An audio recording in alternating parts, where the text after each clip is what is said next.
ఈ మధ్య కాలంలో మనం ఎన్నో దేశాలలో టైప్ 1 డయాబెటీస్ రివర్సల్ గురించి రీసెర్చ్ జరిగేది వింటూ ఉన్నాం.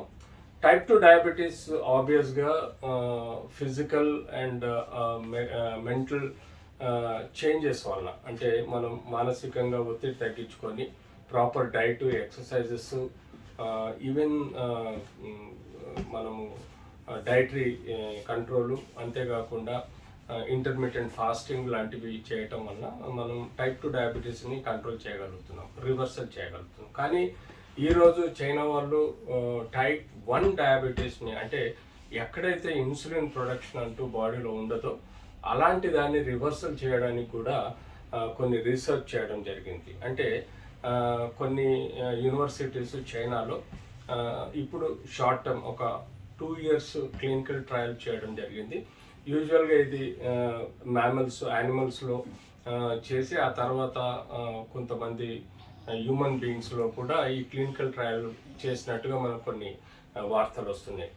ఆబ్వియస్గా ఇది స్టెమ్ సెల్ థెరపీ ద్వారా మనకు ఈ టైప్ 1 డయాబెటీస్ని రివర్సల్ చేయొచ్చు అన్నట్టుగా ఈరోజు చైనా వాళ్ళు ఈ సక్సెస్ స్టోరీని మన ముందు పెడుతున్నారు.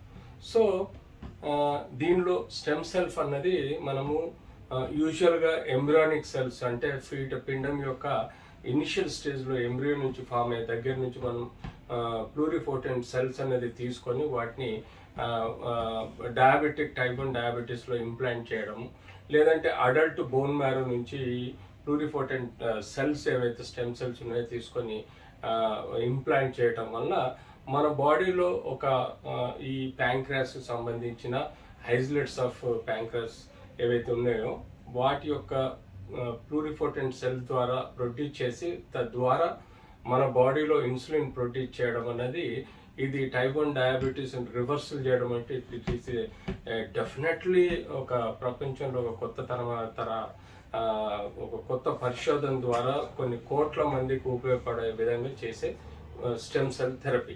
కానీ ఇది షార్ట్ టర్మ్ క్లినికల్ ట్రయల్స్ జరిగినాయి. దీని మీద లాంగ్ టర్మ్ క్లినికల్ ట్రయల్స్ అంటే కనీసం 5 నుంచి 10 సంవత్సరాల క్లినికల్ ట్రయల్ జరగాల్సిన ఉంది.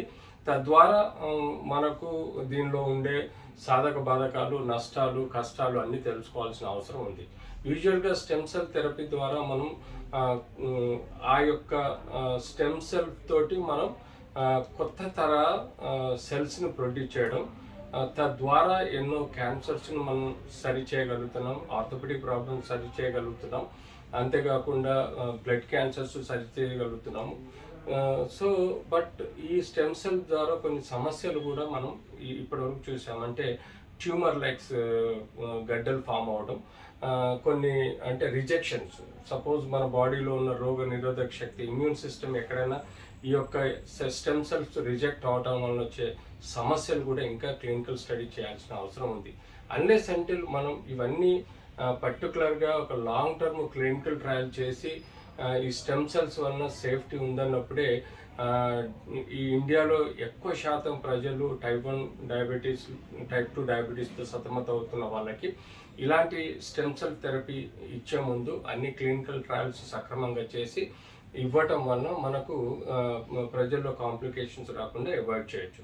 So no doubt future is with us. మనమంతా ఇలాంటి స్టెమ్ సెల్ థెరపీ కానీ క్లినికల్ ట్రయల్స్ సక్రమంగా చేసి టైప్ 1 డయాబెటీస్ను పారదోలాల్సిన అవసరం కూడా ఉంది.